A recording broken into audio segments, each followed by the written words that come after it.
semuanya. Balik lagi di Wonder Food teman-teman, masih bersama saya Rizka Ogi yang baru saja buat jus. Ini jus buatan saya sendiri loh.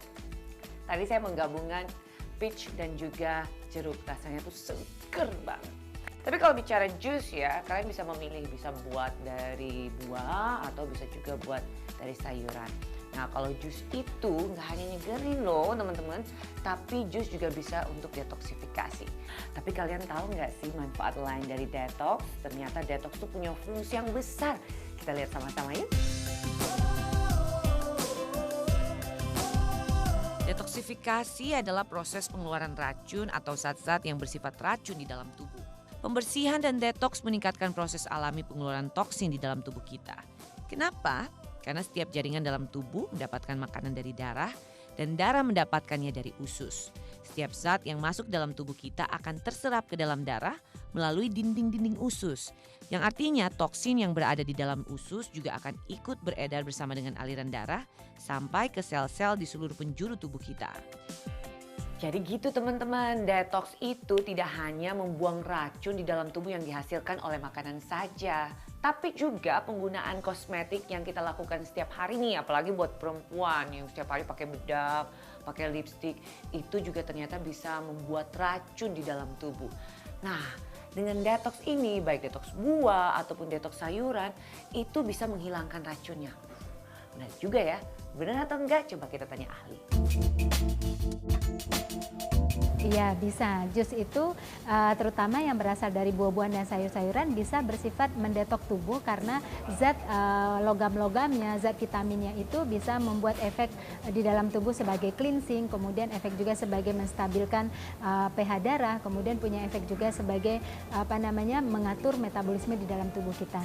Tetapi tentu saja jus yang digunakan itu harus mengikuti aturan tertentu, misalnya tidak boleh menambahkan bahan-bahan yang justru memperburuk keadaan racun di dalam tubuh kita, misalnya penggunaan gula, penggunaan susu kental manis, kemudian penggunaan bahan-bahan tambahan lainnya tidak dibenarkan di dalam jus tadi. Jadi yang dimaksud dengan jus detox adalah jus yang benar-benar hanya berisi padu padan buah-buahan dan sayur-sayuran saja. Jadi buah dan sayuran itu kan kayak serat. Karena seratnya banyak, jadi proses pencernaan kita lebih lancar. Disitulah terjadi proses yang namanya detoksifikasi. Wah, alami juga ya. Kita nggak perlu obat-obatan. Pas banget, berarti cocok banget dengan prinsip detox yang ingin saya lakukan. Tapi penasaran juga nih teman-teman, kira-kira buah apa saja sih yang cocok untuk detoksifikasi? Sebenarnya banyak buah yang bisa dijadikan jus ya, akan tetapi untuk jus detox hanya beberapa buah tertentu yang bisa memberikan hasil yang maksimal untuk membersihkan racun-racun dalam tubuh kita. Semangka, nah ini adalah salah satu buah yang mempunyai khasiat anti-inflamasi dengan banyak kandungan air agar tubuh kita tidak mudah terkena dehidrasi. Semangka ini sangat baik bagi mereka yang mengalami sembelit dan juga semangka bisa mengubah mood menjadi lebih baik. Mangga, nah jangan salah buah mangga ini punya kandungan serat yang cukup baik dalam mengeluarkan racun atau detox dari dalam tubuh kita secara alami. Tapi harus diingat ya, jangan terlalu berlebihan dalam mengkonsumsi mangga ini. Karena mangga punya kandungan karbohidrat yang cukup banyak. Buah bit atau yang dikenal dengan beetroot. Ini adalah buah yang banyak sekali mengandung zat besi dan juga protein yang sangat kita butuhkan. Zat besi dan protein di sini bisa untuk meningkatkan sel-sel dalam darah, mengangkut darah ke seluruh tubuh, dan inilah yang menjadikan sistem peredaran darah menjadi lancar. Buah lemon.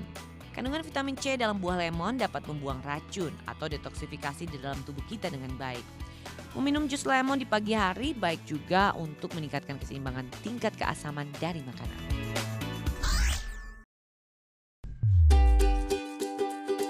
Kalau di Korea Selatan, gochujang selalu menjadi bahan dasar untuk setiap menu makanan khas Korea. Baik itu mulai dari makanan instan sampai pada menu masakan berat. Bumbu gochujang ini selalu dipakai untuk memasak masakan Korea yang memiliki rasa pedas dan memberikan rasa pedas yang kental. Lalu apa sih gochujang ini?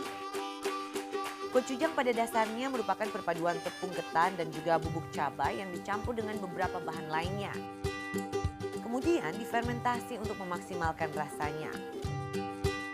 Konon nih ya, semakin lama proses fermentasinya, rasa gochujang akan jadi semakin enak. Sedangkan kalau di Jepang pasti kita sudah sering mendengar yang namanya soyu. Apapun makanannya di restoran Jepang, saus kecap berwarna gelap ini selalu tersedia di setiap menu masakan Jepang. Soyu digunakan pertama kali sekitar 500 tahun sebelum Masehi di China oleh para penganut ajaran Buddha. Karena para biksu adalah vegetarian, mereka membutuhkan seasoning makanan yang gak terbuat dari daging. Maka dari itu, soyu dibawa ke Jepang oleh para pendeta Buddha asal Jepang yang belajar di China.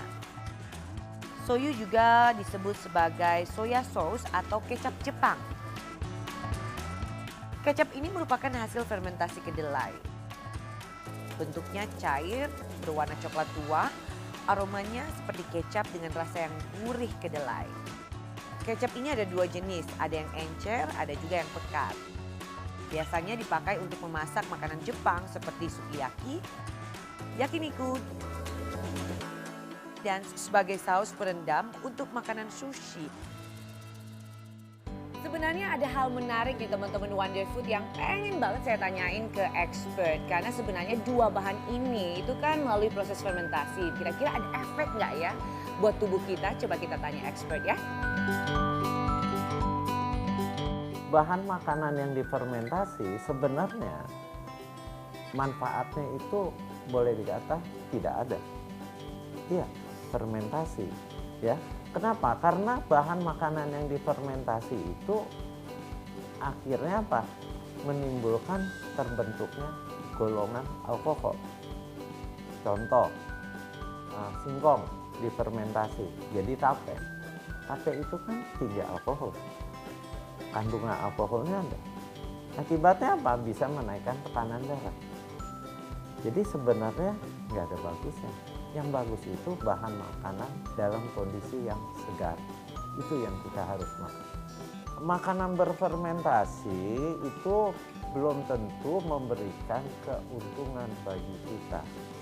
Ya, terutama bagi orang yang punya hipertensi, kalau difermentasi itu terbentuk alkohol. Itu nggak boleh. Tapi kalau makanan mengandung probiotik, kita makan ya harus dimakan justru seumur hidup karena kegunaannya sangat banyak. Baiklah teman-teman, semua menu Wonder Food hari ini sudah keluar ya. Saya berharap semua informasi yang saya bagikan bisa bermanfaat untuk kalian semua.